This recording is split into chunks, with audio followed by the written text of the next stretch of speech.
Hi, I'm John Stevenson, and we're going to be reading Psalm 15, where we see the question, Who may live with God? We begin with a superscription, very short, a Psalm of David, and now the psalm itself begins, O Lord, who may abide in your tent? Who, notice the double who may abide in your tent?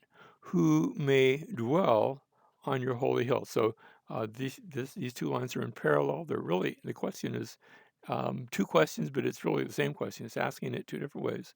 Who may abide, who may dwell in your tent, on your holy hill? Remember the temple had not been built yet, and so even though we've seen references in David's Psalms to temple, it's actually a tent. Uh, so who may dwell with God? Really, that's the question.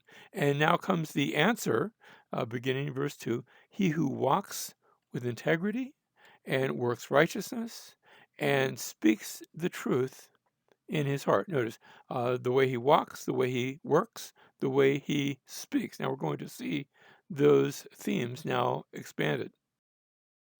Verse 3, he does not slander with his tongue. This is, notice, with his tongue. This is speaking of what he doesn't say or do. So he doesn't slander with his tongue, nor does evil to a neighbor, nor takes up a reproach against his friend.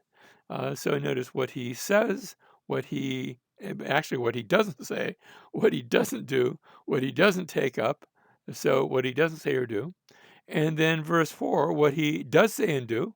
In verse 4, whose eyes a reprobate. Now that's funny. We're not even going to go into the Hebrew there. I think the best translation I've seen is a rejected one, since the word reprobate, we don't use that word a lot, and not everybody even understands what the English word means. So one who's rejected, but the idea, he's really rejected for his actions. It's not just we don't like him because his mother dresses him funny, but because he is acting in an improper way. I think that's the idea behind it, which is why our translators rendered it a reprobate. A reprobate. That's not a bad translation. It's just an unusual word for us, as frankly as is the Hebrew. So, in whose eyes a reprobate is despised, and then we have a contrast with that, but who honors those who fear the Lord. So notice there's the one that's despised, and some actions should be despised. We should look at some actions and say, no, that's just wrong. That's just nasty. Those things shouldn't be done. But then notice, but who honors those who fear the Lord. And so there's also some actions that we ought to say, we ought to look and we say, that that is a life well lived. That's how you're supposed to do it. And notice the person who hates what he ought to hate, and then he honors and loves that which he ought to honor. And then notice the verse finishes up, he swears to his own hurt and does not change. That is, here's somebody who who not only hates the things he ought to hate, and he honors those things he ought to honor, but when he makes a commitment, even if it ends up hurting himself, he still follows through.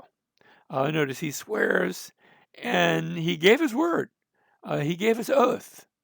And this thing didn't turn out the way maybe he planned, but he's going to honor it anyway. Let me just say, this passage isn't primarily talking about marriage, but I think it applies there.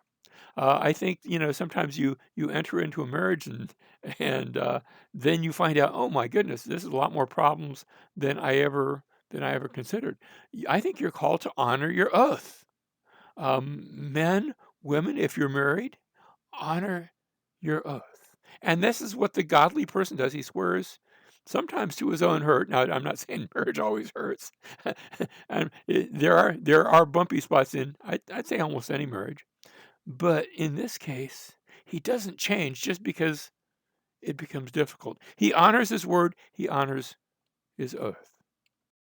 And then finally, the verse ends. He does not put out his money, notice his financial dealings, doesn't put out his money at interest. Now you say, well, wait a minute. When we put our money in the bank, don't we collect interest?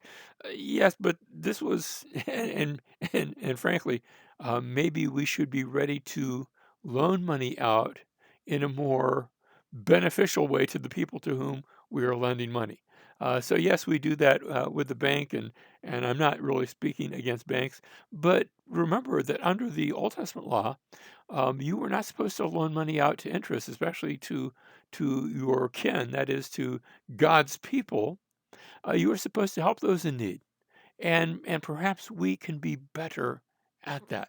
So notice he does not put out his money at interest. He lends expecting nothing in return, nor does he take a bribe against the innocent. Now this is sort of obvious in our culture. We shouldn't be taking bribes, especially against innocent people. In other words, a bribe to accuse somebody of something they didn't do.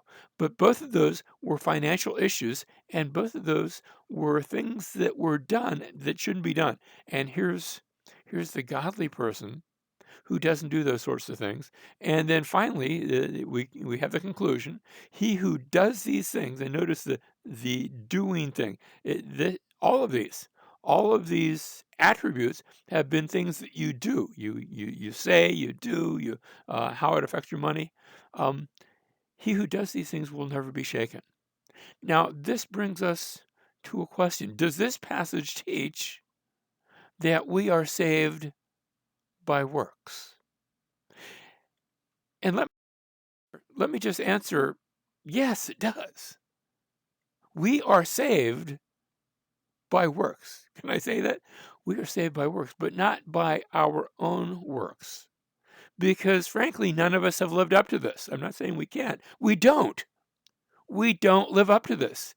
None is righteous. No, not one. We already saw that in a previous psalm. And that's why Jesus came to die in our place, to live the life we should have lived, and then to die the death that we deserve to die. And by his work, no, let me change that. By his works, by his life and death, we are healed. We refer to that as justification. When we teach, and we teach correctly, we are declared to be righteous through the works, both the work of Christ on the cross, but not just that, through the works of Christ done on our behalf.